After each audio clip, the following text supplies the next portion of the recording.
As a recruiter and a career coach, I look at a lot of resumes and I do a lot of resume reviews. And one thing is perfectly clear. Some of y'all need some help. And in this video, I'm going to share some resume writing tips that will help your resume not suck.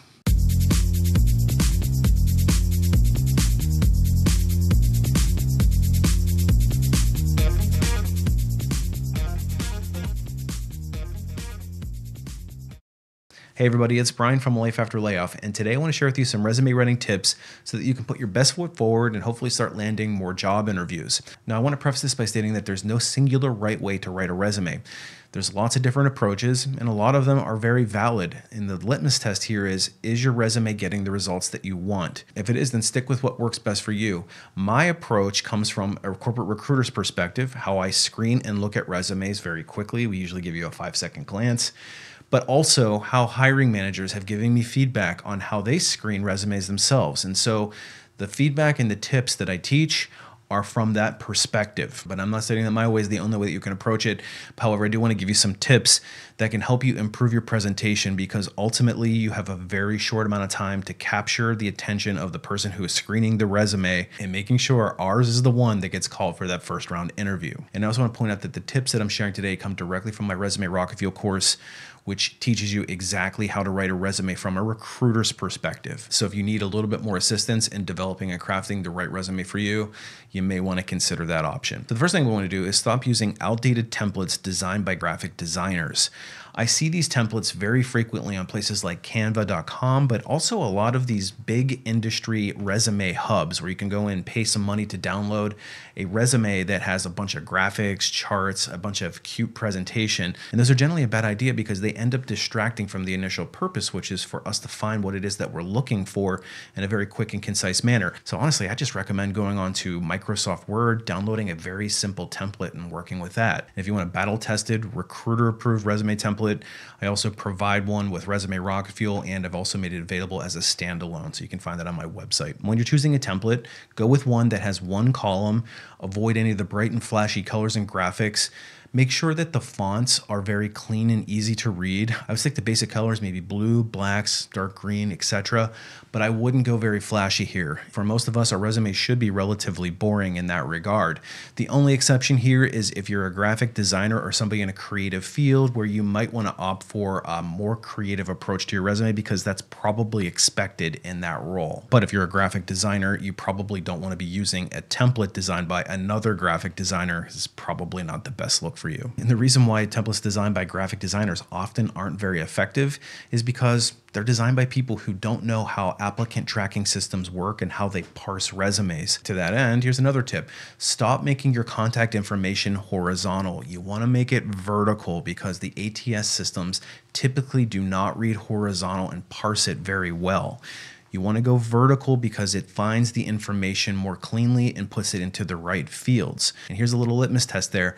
If you find when you're applying for jobs that the applicant tracking system is not parsing your name, your phone number, your address, things like that in a clean and concise way, and you have to do a lot of manual data entry, you probably don't have an ATS compliant resume. Now, your contact information isn't the reason why you aren't going to get contacted in most cases, but it's just a little quality of life hack if you want to speed up your applications. The next thing I would implore you to do is to stop writing your resume as a summary of everything that you've ever accomplished in your career. Start thinking about profiling. And I know that we look at profiling with a negative context, but the idea of profiling here is that instead of summarizing and hoping that the employer sees something that they like, that we're profiling for a specific role and we're delivering exactly what the employer is looking for. It's a much more effective approach to writing resumes. So stop focusing on all the stuff that you've accomplished in your career that probably isn't relevant to the hiring teams, and start focusing on what it is that they actually care about. The next thing is going to be something that's going to trigger some people, but it's to stop being so lazy about your customization. Customization of your resume is a very crucially important step, especially in today's job market, and in particular, those coveted remote roles, because you may be looking for them, but so is everybody else, and the competition is fierce. So you have to do something to stand out. And customizing, while it might seem uncomfortable, is something that you will have to get in the habit of doing. You can't keep on approaching your job search like it's 2018. The market is completely different today. And listen, because everybody else is going to be lazy and not customize their resume, this is your opportunity to use that as a competitive advantage and get that edge to get the phone call while they're all waiting and wondering why they're getting rejected. And while you're at it, stop being so damn wordy with your resumes. Some of the resumes that I see are blocks of text that are so long that your eyes just start to glaze over as you're trying to scan through it. Think of when you go onto a forum or a Facebook post or something and people leave a huge block of text in a comment. How many of you actually get through it and read it? Whereas when people format it and make it look nice and concise and short, it's much more easy to scan. Recruiters and hiring managers are probably going to skip over your resume if you hit them with a massive block of text. So try to be more concise, try to be very selective with the words that you choose and how it lays out on the page. And one way you can get rid of some of these extra words is to stop using proprietary language that the only people who know what it is are you and maybe your boss and your current coworkers. Oftentimes, we feel the need to put in all this proprietary information, titles, project names, division names, product types, etc., that are only unique and only known by the company that you work for.